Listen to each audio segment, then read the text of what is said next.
സമസ്ത ഇ.കെ. വിഭാഗം ലീഗ് തർക്കം രൂക്ഷമായി തുടരുന്നു. ഇസ്ലാം മത ബോർഡിന്റെ പ്രവർത്തനം മുമ്പുള്ളതുപോലെ തന്നെ തുടരും.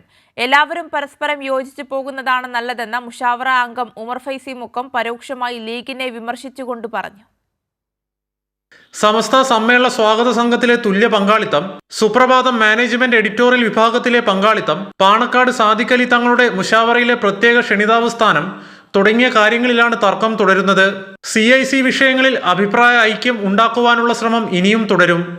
യോജിച്ച് പ്രവർത്തിക്കണം. സമ്മേളനമൊക്കെ വരുന്നതല്ല. അപ്പോൾ സമ്മേളനമൊക്കെ വരുമ്പോൾ നമ്മൾ ഒന്നിച്ച് പ്രവർത്തിക്കാൻ തീരുമാനിച്ചിട്ടുണ്ട്. അതിടക്കൊക്കെ ഉണ്ടാവുന്ന ചില അസ്വാരസ്യങ്ങളാണ്. അതൊക്കെ തീരാവുന്നേ ഉള്ളൂ, തീർക്കണം.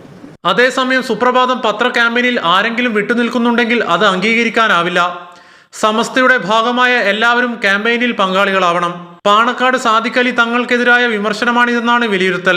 തുറന്ന പൊട്ടിത്തെറിയിലേക്ക് ലീഗുമായി പോവേണ്ടതില്ലെന്നാണ് സമസ്തയുടെ പൊതുവായ നിലപാട്. എന്നാൽ സുപ്രഭാതം പത്രം ക്യാമ്പയിൻ പോലുള്ള വിഷയങ്ങളിൽ ലീഗും മാന്യമായ സമീപനം സ്വീകരിക്കണമെന്നാണ് മുഷാവറയുടെ ആവശ്യം. കൈരളി ന്യൂസ്, കോഴിക്കോട്.